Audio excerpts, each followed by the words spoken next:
Welcome everybody. This is our spotlight webinar on energy and disputes. And particularly we're focusing on what do you need to consider when dealing with disputes, claims and strategies for dispute resolution within the energy sector. The topic to be discussed today is the third of our series of webinars. Our webinar series places topical matters and leading industry lights onto the spotlight. So firstly, I'd like to extend a warm welcome to you all for joining us. There will be a recording of the webinar on our website, where you can also view our first and second webinars. In today's webinar, I will be asking our speakers a series of questions before handing over to you in the audience to ask some further and hopefully more challenging questions.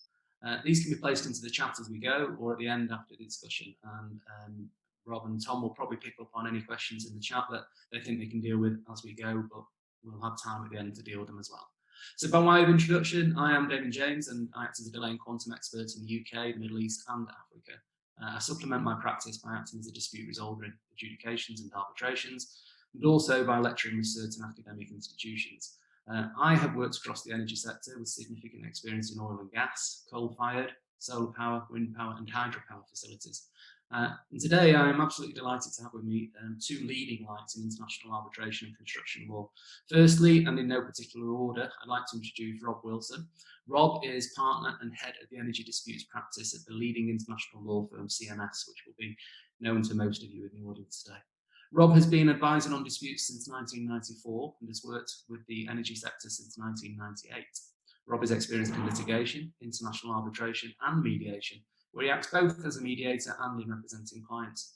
He's also often engaged by clients with regards to the avoidance of disputes, which take place before proceedings are commenced. I know that's something that Rob wants to touch on today. Much of Rob's work is of an international nature, and in particular, he's known for advising on construction and engineering issues arising out of EPC contracts. My second guest is Mr. Thomas Crangle. I'm delighted to have Thomas with us today. Thomas is a barrister at Four Pump Court. Thomas's practice includes conducting trials and interlocutory applications, acting for and representing parties in mediations, and carrying out a full range of drafting and advisory work.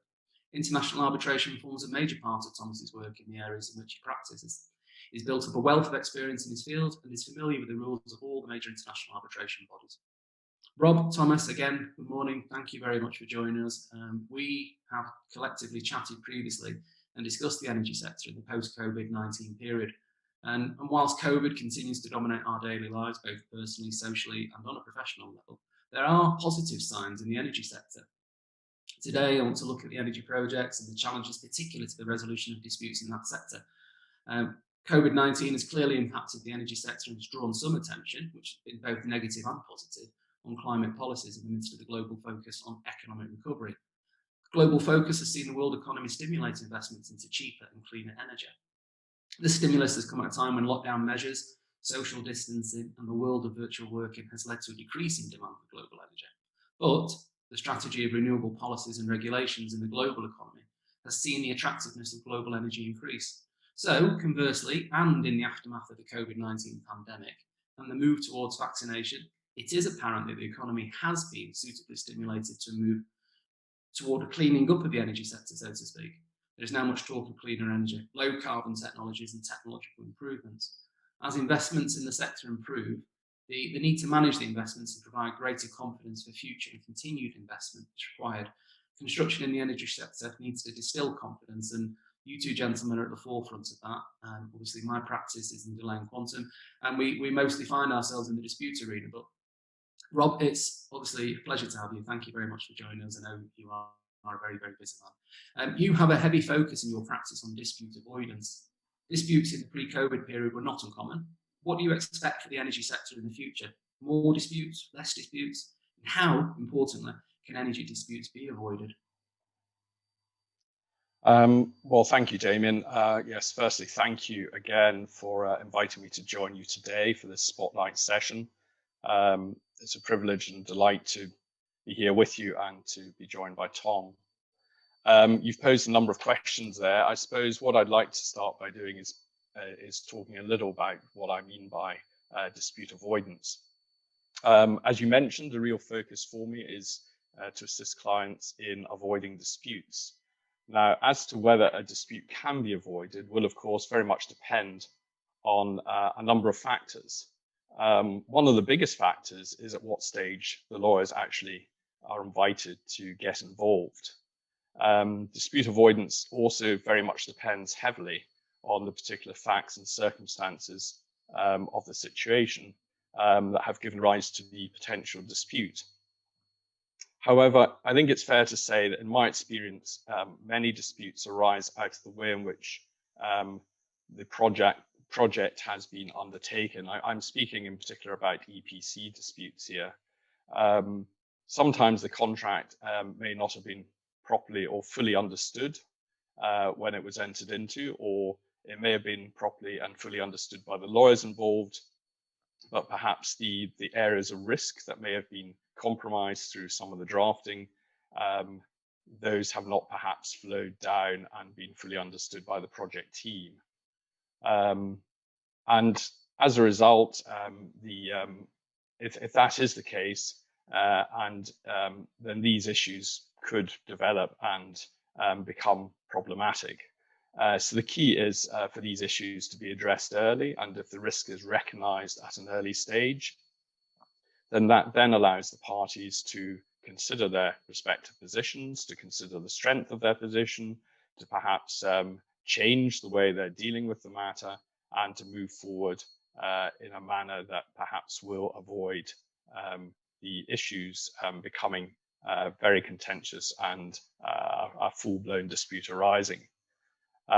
Whatever the situation, and this is a fairly broad statement, I realize, but whatever the situation, I do believe that it is always possible for parties to a potential dispute to strive to find a way of resolving matters without taking the ultimate decision to place the dispute in the hands of a judge or arbitral tribunal. That said, one must accept that some disputes simply cannot be avoided. So you've asked me, what do I expect for the energy sector in the future? In short, I suppose I expect the sector may produce as many disputes, if not more disputes, than it has done in the past. And there are a variety of reasons for that, but three in particular come to mind, and I just want to share those with you. The first is in respect of relationships. Whilst relationships remain very important to those working in the energy sector, they've always been very important, partly, I suppose, because it is such a specialist sector. And whilst those relationships and the closeness of those relationships may persuade some and may continue to persuade many to resolve matters amicably, the number of players involved in the sector continues to increase. And with an increased number involved, relationships may now be less important than they once were in the past. And as a result, parties may be more willing to push harder when a potential dispute arises. So I see that as being a potential change from perhaps the position was, well, some years ago. I mean, the situation has been changing over the last 20 years quite considerably. It continues to change, and it will continue to change further with energy transition. And I'll perhaps talk about that a little later. Secondly, with more players coming into the market and being involved, there is now greater competition. And that, coupled with the lower margins that we've seen in recent years with the low oil price, again, is likely to result in disputes because parties are negotiating any possible fat out of contracts before they sign them. Contracts are very much, there at, are really very much and generally representing best terms available for the contractor in the market in which they're operating. And if the employer has cause and is able to go elsewhere, then the contractor quite often has little choice but sometimes just to agree terms that are very tight and where the margin is very slim. So that, coupled with the greater competition, I think will again lead potentially to more disputes in the future, and if not more, then a similar amount to what we are seeing at the moment. Finally, I mentioned energy transition a moment ago. With energy transition, I feel there will continue to be developments and technology in particular, with different ways of doing things. And where you have different ways of doing things and new technologies being introduced, that in itself can often lead to issues arising where expectations are not being perhaps met in the way in which they would be expected to be met. And where you've got a mismatch in expectations, you've then got potential for a dispute, unless, of course, the parties can, as I said at the beginning, come back and discuss matters and try and resolve matters to find a way through on an amicable basis. I say amicable because it's never that amicable, but it potentially is possible for them to at least resolve matters without involving a judge or an arbitral tribunal. But of course, that is not always possible, which is why we have to have that as well. Anyway, I hope that answers those questions. I think that's a great answer to that, Rob, and some very big takeaways to garner from that very, very early in our discussions, and maybe we can pick up on a few of the points as we go through. But Thomas, if I can come to you now, and again, thanks for joining me, and apologies for keeping you waiting. Picking up on some of the issues that Rob raises there, I mean, obviously the construction industry has been proficient at causing disputes. It's been proficient at managing disputes and ultimately resolving disputes. And we, and probably members of our audience, all play our part in that. Obviously, Rob has given insight there into his thoughts on the future for the energy sector in terms of disputes and the continuance to some extent. And we often talk to the involvement of joint ventures, technical issues and projects. The energy sector is no different. It has its own challenges. Of your experiences in disputes, whether arbitration or litigation, what do you feel are the common mistakes that are made in the preparation for energy disputes? And the second part of that question is, how can parties address those in the future? I mean, if we need to ready ourselves for future disputes, as Robert suggested, then how do we do this? And how do we avoid those common mistakes? Well, first of all, good morning to you, Damian, and thank you very much for inviting me along today. It's a real pleasure to be speaking with you and with Rob. Well, I think in terms of mistakes that people make in disputes, there are three things that really stand out in my mind based on recent experience. The first is that I still see a lot of cases where contractors are bringing global claims. And although I find that adjudicators and arbitrators tend to be a bit more forgiving of global claims than judges tend to be, when you're presenting a claim where cause and effect is not clearly explained and proved, they are generally treated with suspicion. I mean, I've seen global claims advanced in 2 arbitrations I've been involved in the last year that have gone to hearings. And in one of them, the claim was just dismissed entirely because the contractor hadn't proved cause and effect. And in the other one, the tribunal essentially said, well, look, there must be something in this. We can't work out what it is from the evidence. And they just came up with a broad brush percentage and awarded the claimant a much lower sum than what was being claimed on that basis. So I think contractors and subcontractors who advance claims on a global basis are taking a big risk, because you may well get the tribunal that will dismiss the claim altogether. And even if you do get a tribunal that's prepared to award you something, they're likely to be a bit more cautious about how much they award, and it'll probably only be a fraction of what your claim's actually worth.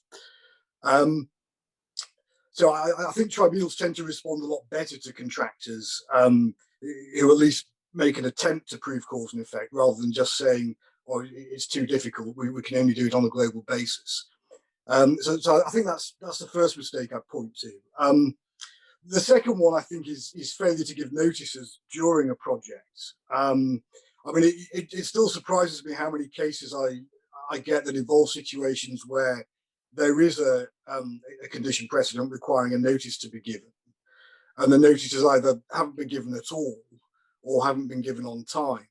And obviously that can be catastrophic for a contractor's claim, particularly when you're dealing with forms of contract like Fidic, where you've got a very clear and very draconian condition precedent there. So I mean, whenever I get these cases, I always ask, why haven't the notices been given? In case there's some kind of waiver point that can be run. But very often the answer is just, well, I didn't know there was a condition precedent in the contract requiring me to give a notice, or after the contract was signed, I never looked at the conditions again. I was focused on the technical specifications. Or sometimes it's just because the contractor says, well, we didn't want to get too contractual with the employer. So I think that's the second mistake that I often see. And a third practical point in terms of the preparation once cases are in proceedings is that quite often arbitrations happen after the project has been completed. And the key people who you need to give evidence in the dispute are no longer available, either because they've been sent to work on another project at the other side of the world, or they may have moved on to be employed by somebody else. So I think that's also a key practical issue. In terms of the second part of your question, and how can we avoid making those mistakes, I think in terms of global claims, I think one way of avoiding having to put claims in that way is simply good record keeping. You know, having good resource schedules, allocation sheets, site diaries, photographs, and maintaining those as the project's ongoing, because they can really make all the difference in allowing you to present a claim that proves cause and effect, as opposed to one that's just put on a global basis. I think also one of the big difficulties in disruption claims is being able to demonstrate that the original tender was adequate and realistic. And so I think at the tender stage, contractors should make sure they've got a good paper trail of, you know, whatever norms or rates of productivity they're basing their tender on, so that they can be consulted later if they need to make a disruption claim. And that way, even if your tender turns out to have been optimistic, you can at least quantify that and strip it out of the claim. And I think a tribunal will look on the claim more favourably if that's done. In terms of the second point and notices, I think the way to deal with that is really for contractors just to make sure that those who are managing the project at the coal phase know what the contract requires. And make sure that notices are given in a timely fashion. It doesn't have to be done in a confrontational way. You know, you can informally warn the employer that the notice is coming and say that you're just doing it because the contract requires it. And it's important to bear in mind as well that those notices are also, to some extent, for the benefit of the employer, because they allow the employer to see what's happening on the project, what the consequences are likely to be, and then mitigate those if the employer wants to, or change how things are done. And then in terms of my third point on witnesses and making sure you've got the right people available to be able to prove claims, I think when it's clear that a dispute's beginning, it's important at an early stage, I think, to think about what you're going to need to prove to be able to make your claim out. And which people you're going to need to be able to do that. And I think the lawyers like Rob have a very important role to play in that, in advising clients at an early stage what evidence they're going to need. And then also, once you've identified those people, you know, putting down on paper what their evidence is going to be on the points that are relevant to the dispute. Because if you do that at an early stage, it's going to stand you in much better stead than if you're running up against the deadline for serving witness statements in the arbitration, and you're just trying to snatch bits of time with somebody who's probably focusing on something else. So I think those are the three things I point to, and how they're best dealt with. Yeah, I think they're really helpful. I mean, obviously in our audience we have a lot of practitioners who will be aware of the issues in terms of notices and how to serve and when best to serve and how best to word them, etc. But the big point there in terms of the global claims is, you know, the efforts to particularize and to deal with causation ought to be made, as opposed to just the reliance on a wholly global claim. And I know there's various challenges to that in respect of mega projects and stuff like that. The third point is a really important point, and a point that I often find that the personnel the key personnel for these projects have often left not only the company, not only not only the company, not only the industry, but often the country as well. So it becomes very, very challenging dealing with personnel who were key to the project at certain times, and some of the items that were in contemplation between the parties. Obviously, those issues there that we sit, they are challenges for EPC contracts. And Rob, if I can come back to you, I know we've talked about the potential for the boom in renewable energy, and we are seeing shades of it at the moment. Obviously, you have an experience of EPC contracts, and the biggest risks that are faced in the energy sector now and in the future is something that I'd like to ask for your opinion on. The reason why I want to ask that question is obviously investment, which comes from, we say the World Bank, or from any form of external investment, may rely heavily on the use of the Fidic suite of contracts. However, those contracts are still capable of amendment by employers, and with contractors to subcontractor relationships. And as Thomas has talked to there, the issues in terms of notices, particularity, they may find themselves framed within those contracts. So two questions really: the biggest risks facing the energy sector now and in the future, and how should parties look to address the balance of risks in these contracts without more risk being placed on the contractor, or should there be more risk placed on the contractor? Or, in that utopian sort of state we often talk about, should risks be equitably shared without compromising the intent of the Fidic suite? Okay, thank you, Damian. I'll do my best to go through those points. So I think, you spoke a moment ago about the boom in in renewable energy. And I suppose the question is, well, what is a boom? But in any event, taking a boom at kind of face value as being kind of a significant increase in renewable energy development, I would say I would expect to see that boom. And yes, we are already in it, as it were, and I see it continuing. And the reason for that is energy transition. Some would say energy transition is upon us, but others might then ask, well, what on earth is energy transition? And there are many views as to what energy transition means. It's a topic that CMS has looked at in recent years, because we have a specialist energy team, both not only in dealing with the dispute side of energy projects, but of course dealing with all the transactional elements, whether that be oil and gas, power, renewables, whatever. And at CMS, we believe that transition needs to be looked at in a number of different ways. And what I mean by that is I'm thinking of a transition, for example, from using fossil fuels to using renewables, a transition from high carbon intensity to low carbon intensity, a transition from a fragmented energy sector to one in which the various strands, oil and gas, power, renewables, the retail, the transport industry, heat and others, are unified in a single interconnected and integrated sector. And a transition also from a sector that focused previously on the needs of our past industry to one that takes full advantage of recent innovations and technological possibilities that these may be unlocked as a result. So in relation to energy transition, in my opinion, the key is to have a sector that is optimal and right for the way in which society and industry are organized in the future, and that takes into account our collective social and environmental priorities. Moving on then with energy transition, as I said a moment ago, during 2019, CMS undertook quite a bit of research into energy transition and what its clients were doing and what the industry was up to. And then it proceeded to publish the CMS Oil and Gas Transition Report in January 2020, just before lockdown.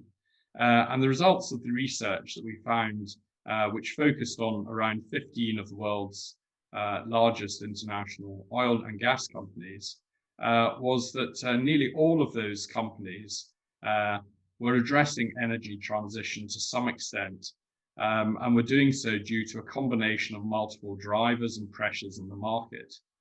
However, we also found that energy transition, that is still some way from becoming the norm, with only 3% of those companies' capex, capex rather, being committed to alternative and new energy portfolios.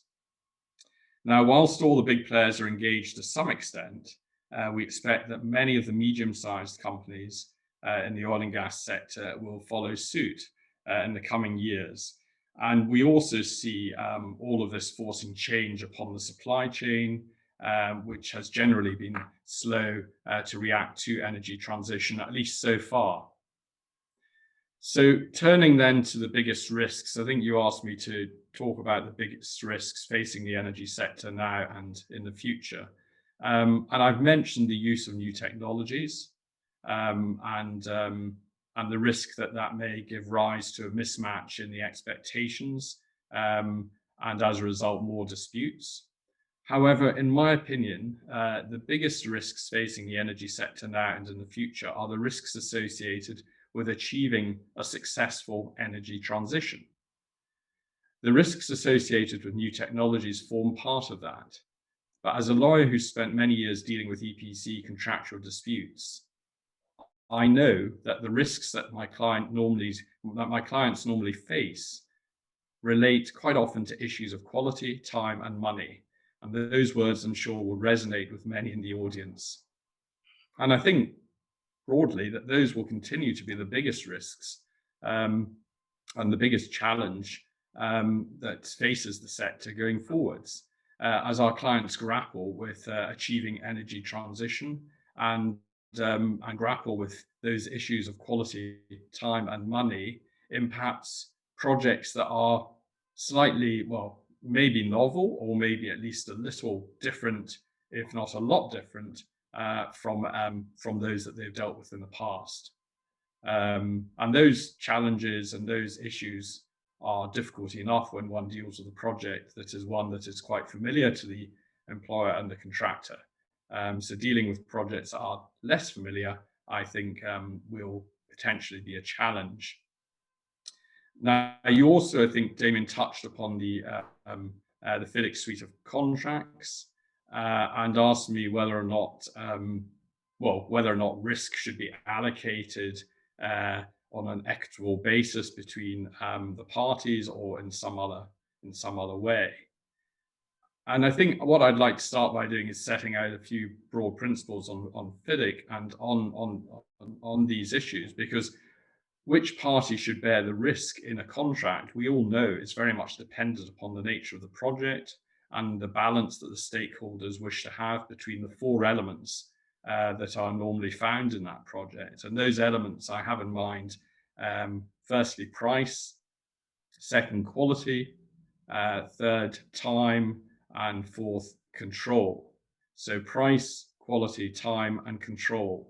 It's the balance that needs to be struck between those that will help parties, in my view, identify how they wish to share the risk.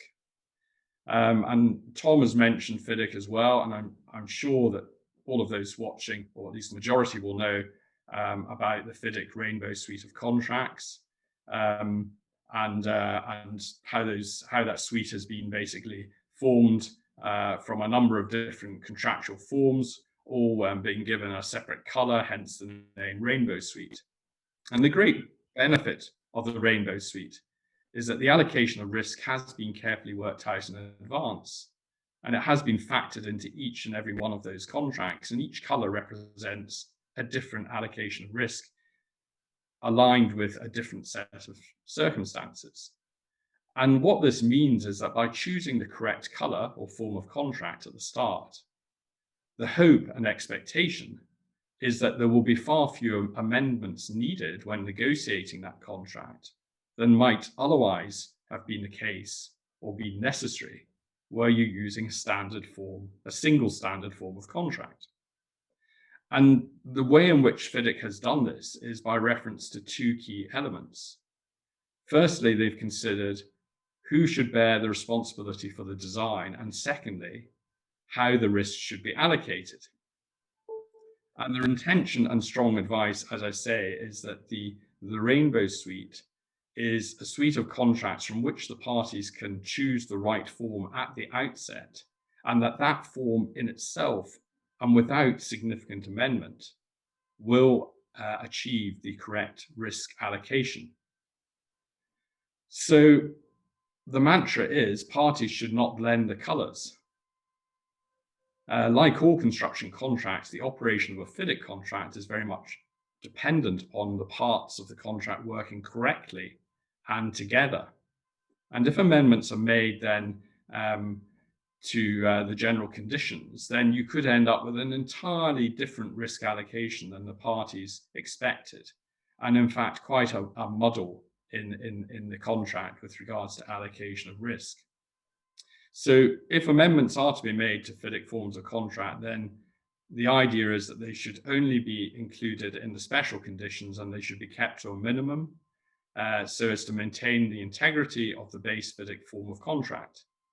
And if the special conditions are going to end up being longer than the general conditions, then you must start querying your choice of contract on whether in fact you've chosen the correct colour.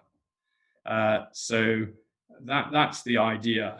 And very briefly, just to remind everyone, when considering the allocation of risk by Fidic, it's helpful then to understand what each colour represents. So if you start with a simple construction project, then it's likely that the green book's going to be the most suitable form. If you're going for a more complicated construction project, then you have to consider who's going to be responsible for the design. And if it's the employer that's going to take responsibility for the design, then the red book may be the most suitable form to use. If it's the contractor that takes the responsibility for design, then you then need to consider, will the contract relate to plant or high unforeseen risks? And if plant or high unforeseen risks are to be involved, then it's the yellow or gold book. The yellow book being used where there's operation and maintenance to be dealt with and by the contractor, and the gold book dealing with design, build and operation. And if the contract will not relate to plant or high unforeseen risks, then you move on to the silver book and consider that. And that's generally thought, I understand, by my transactional colleagues to be the EPC form of contract, and with it a greater degree of risk is placed on the contractor. And the rationale for that is the contractor will be able to price accordingly depending upon where the market is. Now, you also mentioned, I think, the banks, and yes, of course, there is the pink book, which is the harmonized version and variant of the red book, which has been drafted for use on projects funded by certain multi-development banks and includes amendments to the red book commonly inserted by those banks. So I hope that's kind of answered your questions. In short, I think when it comes to Fidic, one should not meddle too much if one's going to use Fidic. When it comes to risk allocation, one needs to consider all these elements of the contract and the project, and it's of course far easier if you use a form that's already had all that worked out for you in advance. But that's not to say that bespoke forms of contract don't have their place, because often that is what many of my clients use. Anyway, I hope that helps, and I'll hand back to you, Damian. Thanks, Robert. Extremely informative, and some big issues in there that I'd just like to now maybe take Tom to. And there is a question in the chat from Rob Horn, which almost deals with the question I was looking to pose to you now, Tom. Business leaders will be watching the sector. They want to take advantage of the market opportunities presented by the transformation of energy systems, as Robert's touched on. What is key for the success of the energy sector to ensure that it continues to receive continued investment? That's the first part of my question, and that maybe blends a little bit with Rob's discussion there in terms of the Fidic suite and how contracts are actually formed between parties. Secondly, Tom, what does the future hold for dispute resolution in the energy sector? And this is almost talking to Rob's question in the chat. Will we see adjudication at an earlier stage? Will we see mediations? Will we see amicable settlements? Or will we continue to, the Armageddon of arbitration and the costs that follow from it? And thereafter, and sorry to put a three-part question to you, Tom, if disputes continue, would the negativity brought about by the disputes eventually dampen the ardour of investors, or Oh, do we just accept that disputes in the energy sector are inevitable? Well, just taking those in turn then, Damian, in terms of keys to ensure that the energy sector continues to get investment, I think that increasingly now issues of program and speed of getting projects on stream is going to become all important. We've already seen some fairly ambitious commitments of achieving net zero from various governments across the world. Later this year, we've got the UN COP26 summit in the UK. Whenever you have these summits, you always get a lot of commitments from the politicians straight afterwards, many of which are ambitious. Some people think too ambitious. So I think coming out of that, there's going to be a lot of pressure to get these projects delivered. Governments are, I think, now starting to see climate change as something that's particularly urgent, and there's a lot of political pressure on them to act quickly. And so in order to meet those ambitious political targets, they're going to require these new projects to get on stream fairly quickly. So I think that the projects that are likely to get the backing and the investment are those that will bring the biggest benefits in the shortest time. I think also that when governments are assessing green energy projects, they're also increasingly focusing on the impact that the construction process itself has, and not just what impact the technology will have once it's operational. For example, it's great having a nice clean wind farm producing renewable energy, but if you're having to put out a lot of carbon emissions to produce the steel and the concrete that goes to make the foundations for that wind farm, that's something that's got to be factored in. And I think governments are having to think about that increasingly. So I think the environmental impact of the process of constructing these projects is also going to come into play as well. And the ones that can show a lower impact will get the investment. In terms of your second part of your question and what the future holds for dispute resolution, I think adjudication, and particularly early adjudication, will have a very important role to play. And I think we'll see dispute boards as well being used, and panels of adjudicators, etc., so that disputes can get sorted out pretty quickly and they don't jeopardize the delivery of the project. I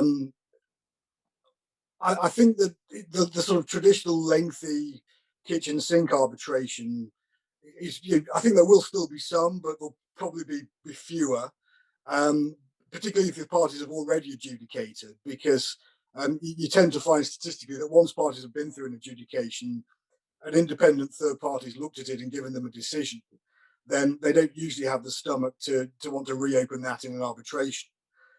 There are exceptions, and the amount of money at stake may justify an arbitration. But I think that'll still be the exception rather than the rule. One dispute resolution mechanism that I think is much underrated and much underused, and which I think could play an important role in the future, is the evaluative mediation. That's where you have a mediation in two parts, where in the first part, the mediator looks at the dispute and expresses a non-binding view on the merits. And then you have the second facilitative part, where the parties try to resolve it in the knowledge of what the mediator thinks about the case. And I think that can be a very good way of unlocking disputes, because if your case has been stress tested in front of an independent mediator, and you know their view on it, then that can often make getting a settlement easier. And if it's done by a mediator who the parties have chosen and in whose opinion they both have confidence, then that can quite often lead to an amicable resolution.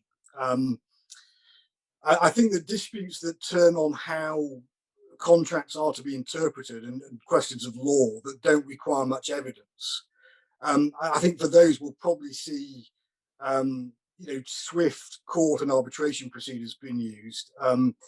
Here in the UK, the Technology and Construction Court has a a Part 8 procedure where if the case doesn't require evidence, it can get on very quickly in front of a judge, and you can get a very quick decision on it. And then that's great for disputes where the issue turns on the construction of the contract or a point of law.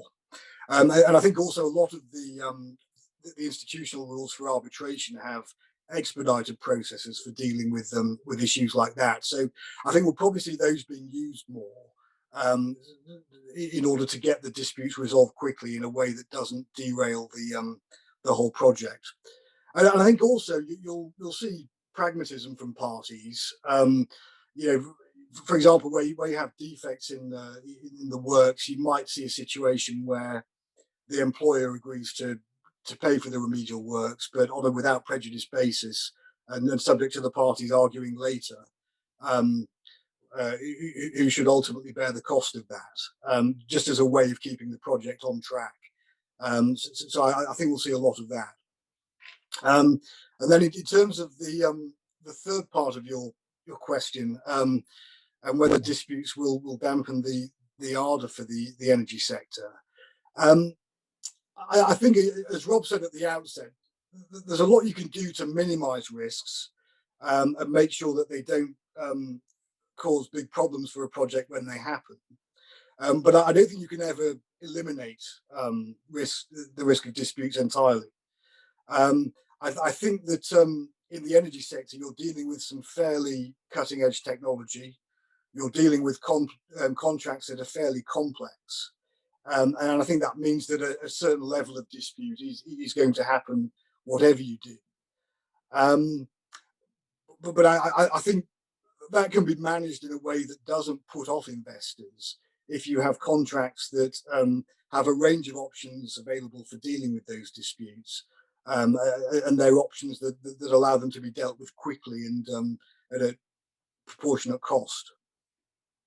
So I hope that answers the three parts of what you're asking there, Damian. Excellent, Tom.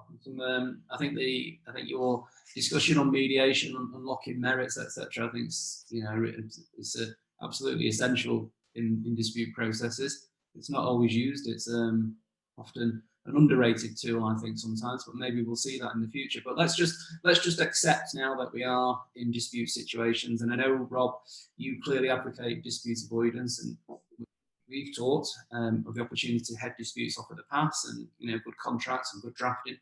In energy disputes, notwithstanding the issues that Tom talked to in terms of the presentation of claims, but there are various challenges to disputes which can ultimately render it rather subjective, and that gives a challenge for the dispute resolvers, the lawyers and the barristers such as yourself and Tom.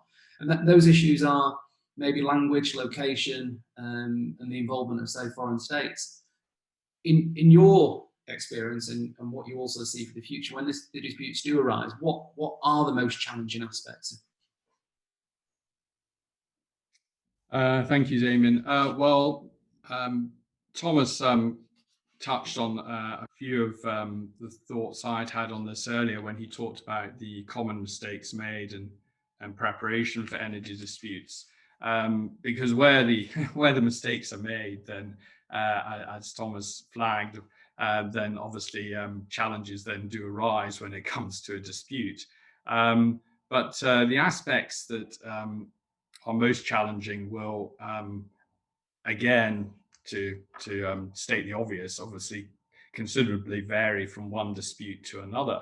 But the most common that come to mind are, I think, firstly, just starting with the basics, identifying the facts and what has actually happened.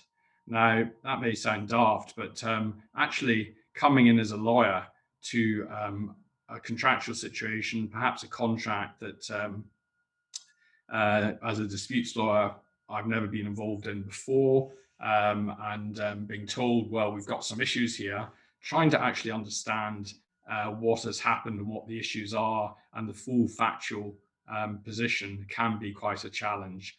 And obviously, what one does is to start by trying to get hold of a full set of the documents, so it's then possible for us to review those and consider them in chronological order.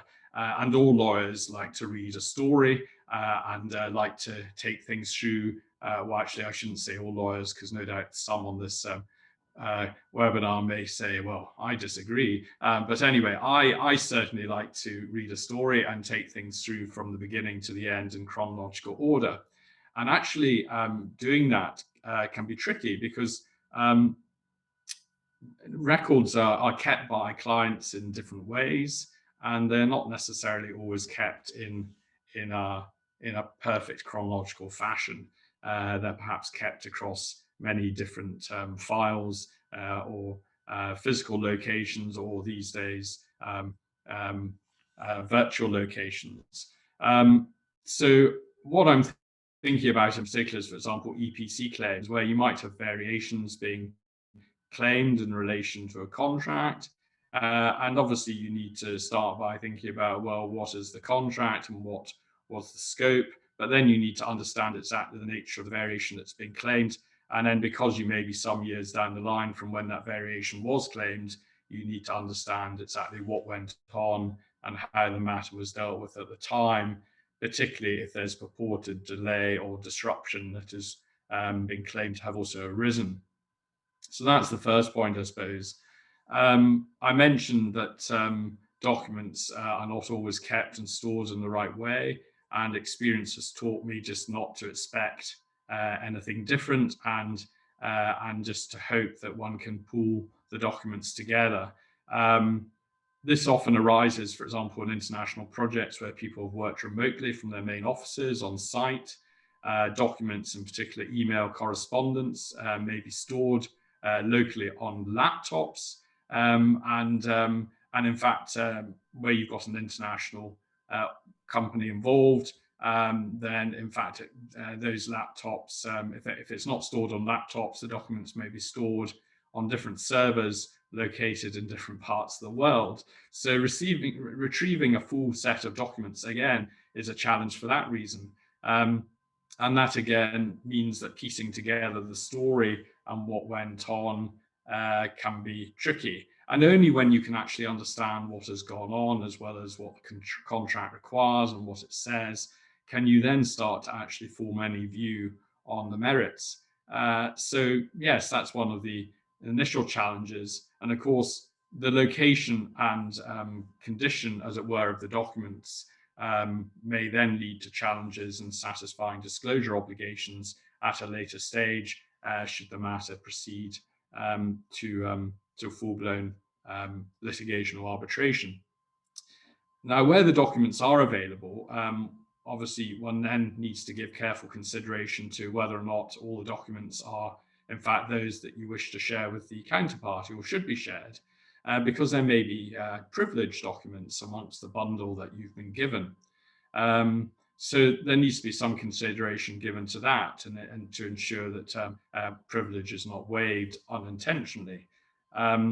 You need to also ensure that you have the right engagement from the appropriate stakeholders within the company, within the client organization. And sometimes that can also take time to develop, and to ensure that, working hand in glove with the in-house legal team, the stakeholders are brought on board to take ownership of the dispute and realize that just because the project is perhaps at an end, it may still be ongoing, but whatever stage the project is, it's very important to have the business aligned and involved in how the dispute is dealt with, because they will hold the information that you need in order to evaluate how to move matters forward, and in order to evaluate the merits. And of course, if legal advice has been given to the company, as it will be at this stage, then you need to ensure that you're properly protecting privilege in relation to that legal advice.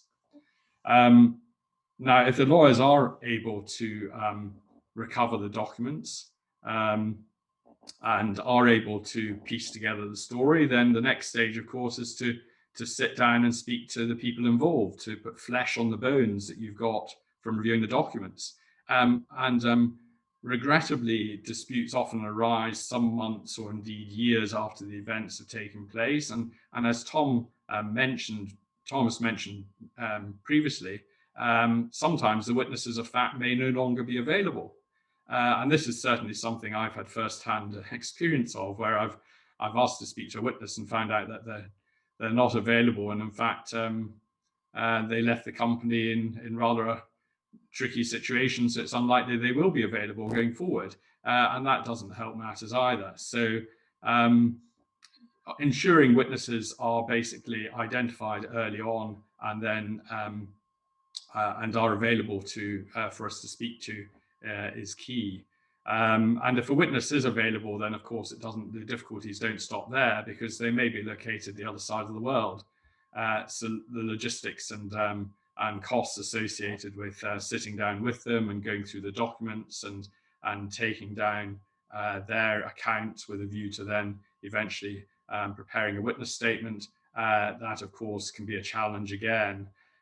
So those are the main challenges. Finally, there's one more, and that is where you're dealing with expert evidence. Obviously, finding the right experts at the start is key, particularly if it's expert evidence that's needed in respect of a particularly technical element, where you might only find that you can only find, half a dozen people around the world that have ever actually dealt with that particular element. And of course, with new technologies coming through in energy projects, that will possibly become even more tricky going forward. But yeah, so a few thoughts there. Thanks very much, Rob. Tom, I did want to put you on the spot and ask you the burning question in terms of what Rob has just alluded to there, in terms of the demonstrations of disruption and delay within energy disputes, and what's the best that you've seen. And I wanted to talk to 3D modelling, isometrics and disruption, but all those type of things. Maybe we can come back to that shortly or towards the end, but there's a couple of questions in there in respect of some of the other burning issues. And I know we have somebody from ENS in the audience today, so they will obviously know of Lord Hoffman, and he's well known, and he's well known for his lively decisions and willingness to break with convention. He's had a large impact on the interpretation of contracts. So while we are in that zone, and Rob had taken us there quite nicely, I just wanted to talk to, in light of the Hogarth judgment, which sets a precedent of a high threshold of responsibility on suppliers and contractors. And this may talk to the question we have from Rob Horn in respect of the defect periods being shortened. The wind energy sector, or the energy sector as a whole, whichever way you'd like to address this, Tom, in light of Hogarth, may well face future challenges at law. What are your thoughts on the standards and warranty provisions that lead into fitness for purpose debates when considered with design flaws and potential remediation? And the second part of that question, are we going to see some real legal challenges ahead of us in the wind sector or the energy sector as a whole, given the proposition of Hogarth and the issues which may turn on such judgments in the future? Yeah, well, thanks, David. I think that the wind sector does have a lot of particular challenges in terms of technical challenges, particularly when it comes to the construction of offshore wind farms. You mentioned the Hogarth decision, and that just shows how difficult it can be, where you've got a contract that's been put together using documents that have been authored by several different people, and where you've also got various different codes and standards that are incorporated by reference, because they may not be easy to reconcile all of those documents with each other. And I think what the Hogarth decision demonstrates is the need to make sure that before you sign up to a contract, you know what every one of those documents says. Because the way that English courts interpret contracts now, they seem to have moved away a little bit from the Lord Hoffman approach of looking at commercial common sense. It's still a factor, but there's more focus now on what the words actually say and their ordinary meaning. And there have been quite a few cases in recent years that emphasise that, of which Hogarth is only one. And so that means that if you have a document that forms part of your contract that imposes a particularly onerous burden, like a 20-year design life, then you will be held to it. So I think it shows the importance when negotiating contracts of making sure that the the technical people understand exactly what each of those documents requires. I think another point that it throws up is inconsistency within documents in contracts, which and a certain amount of that is inevitable once you've when you're getting different people writing different parts of the contract. Now, in Højgaard itself, the court said that there wasn't actually an inconsistency because it was open to Højgaard. Indeed, it was required of them that they could enhance the design if they wanted to or had to in order to meet that 20-year design life obligation. But it is possible to have situations where the various codes and standards and the technical specifications are not easy to reconcile with each other, and there may be an inconsistency there that cannot be resolved. And obviously, you then turn to your hierarchy clause in the contract. And I think that indicates the importance of making sure that that hierarchy clause has the order of precedence where you want it to be. Because often those clauses get overlooked. They're just put in as part of the boilerplate that you get at the in the beginning of the contract, just below the definitions section.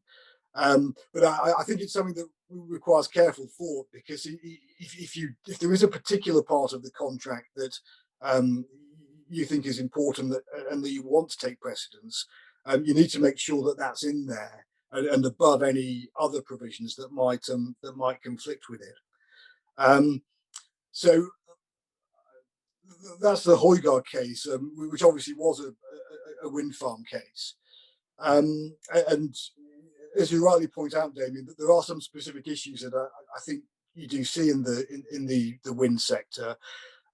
There's a growing appetite now for wind farms to be offshore rather than onshore because of the visual impact of them if they're built onshore. But that poses with it a number of technical challenges. Just constructing them offshore, building submerged foundations is technically difficult. And obviously it means that if there are defects, then it's more time consuming and costly to repair them, which feeds into the disputes. You also have to have these subsea cables as well, connecting them to the grid, and they're susceptible to damage from ships and nets and things. And again, if there is a problem with the cable, then that's very difficult to repair, and that can lead to disputes.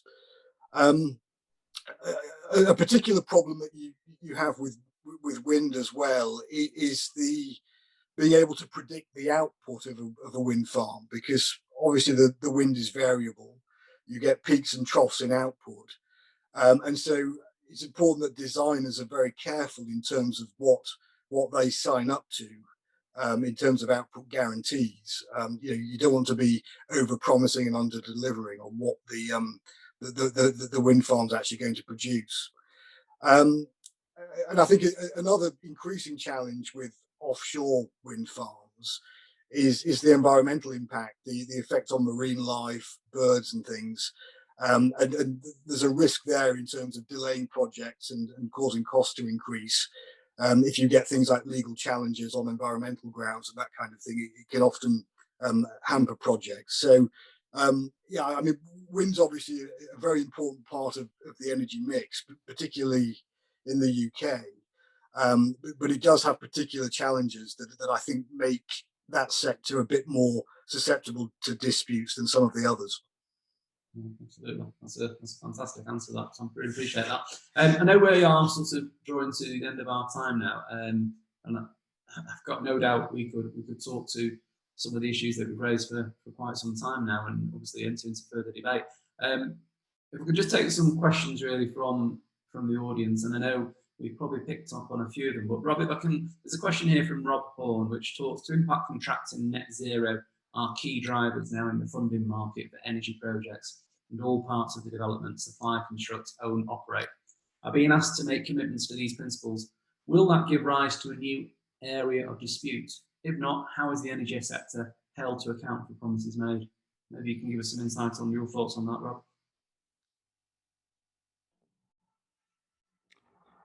Yes, of course, Damian. So I'm just looking at the question on screen. final question on this.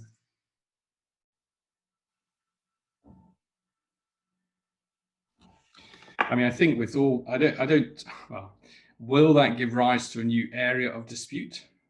I possibly wouldn't go so far as to say it will give rise to a new area of dispute. Will it give rise to disputes? It might. It will, I think, depend upon how the parties deal with the issues that they're needing to deal with. Obviously, there are, when they're looking at these drivers and seeking to ensure that these elements are being met, then there will be expectations on both sides as to exactly what needs to be done and how these matters should be met. And I suppose this may be a rather boring answer, but I suppose it comes down to, well, looking at it quite simply, make sure the parties agree to what they know what they're agreeing to at the start, know what they need to do as a result of having agreed to that, and what their performance obligations are, know what they're going to get paid and when they're going to get paid, and try and ensure that disputes are basically avoided by ensuring that everyone is on the same page. So I think I see potential there for disputes, but and it may be there's more potential for disputes because it's there are new elements being considered and new drivers. But of itself, I don't think I'd necessarily class it as a new area. And then I suppose the second half was, if not a new area, how is the energy sector held to account for promises made? I'm not quite sure I fully understand what that's what's being got at there. I think potentially if there is a dispute, then it will arise in the way it has arisen previously, and it will be the parties to seek to resolve that matter between them, having regard to their contractual obligations. I hope that provides at least something by way of an answer, and hope that satisfies Rob Home, who clearly asked the question. But happy to pick it up otherwise offline if Rob wants to contact me. No, I think it's a good answer. Tom, if I can come back to you, there's a question there from Michael Hortyard, which is not dissimilar to the discussion we're sort of almost entering into in terms of areas of disputes, etc. And Michael talks, in view of the restrictive definition, particularly as regards energy contracts of a construction contract in the Construction Act, and such contracts provide an entitlement to adjudication at any time, how likely is it that non-binding 28-day adjudication is to be adopted by employers, particularly as it is almost always to the benefit of contractors? It then makes a second point, which surely with the widespread adoption by tribunals of virtual hearings since the current pandemic situation, of course, this can mitigate considerably cost issues related to actual attendance by witnesses in diverse locations, that must mean. So I don't know whether you can pick up on that, Tom, just as your thoughts in terms of the Construction Act and the restrictive definition that Michael talks to. Yeah, sure. Well, when the Construction Act was passed, I mean, the energy sector did a very good job of lobbying for the exclusion they secured on energy production sites. I mean, I know that there is a feeling on the part of employers that adjudication favours the contractor. But I think it's also in the employer's interest to make sure that whatever dispute resolution provision you have in the contract is one that's cost effective. And there is a risk that if you don't have adjudication in there, then you're left with arbitration or litigation, which can sour the relationship more than an adjudication would, and result in both parties having to incur considerably more costs in resolving the dispute than they would if they were able to adjudicate. I mean, I think the answer is probably that the exception for the energy sector ought to go, because I think there's an increasing feeling that some of these exceptions that are in the Act are quite difficult to justify.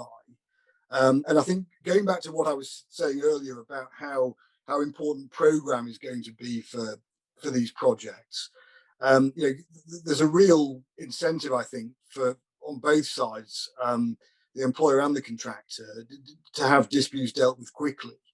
So it may be that if employers are still unwilling to put adjudication provisions in their contracts voluntarily, then I think the answer might be legislative change taking away that exception.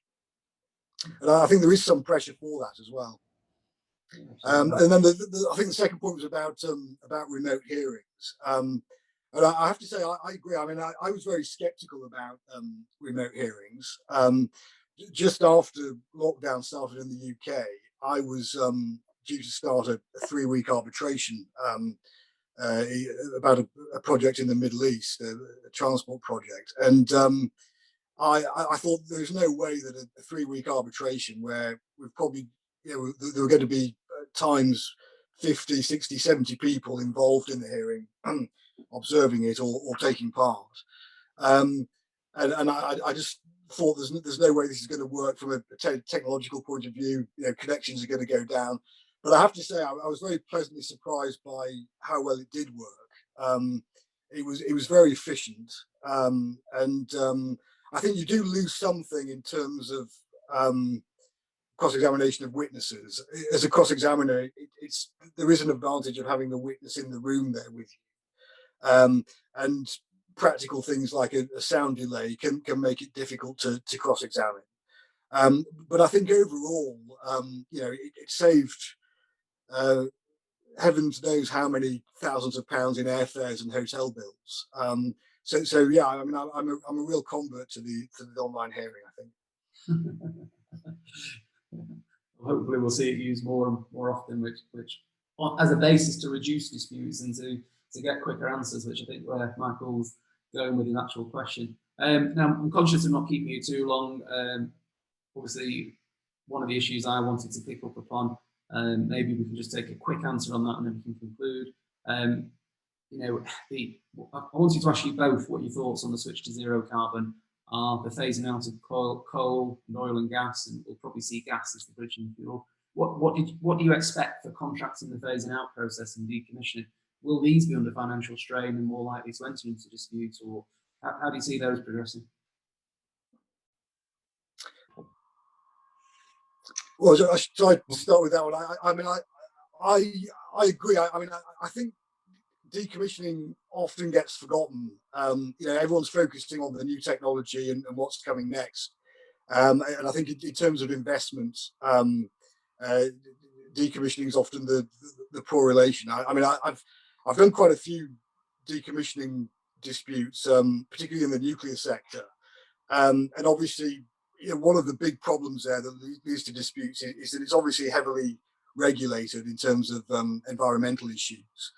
And often the contractor having to make assumptions as to what's there on the site that needs to be dealt with. So I think in order to avoid disputes in decommissioning projects, there needs to be a bit more work done in terms of doing proper surveys before the contracts are entered into, so that both parties know exactly what it is that they're having to deal with. Rob, have you any thoughts just before we conclude? Well, I agree with what Thomas said. I mean, it's like any dispute, but perhaps the facts of the situation are key, and I think and like any contract, you need to ensure that the parties entering into that contract fully understand what they're getting into. So in relation to decommissioning, I think for the parties to properly contract in a manner that will not lead to dispute requires them to go into that contract with their eyes fully open.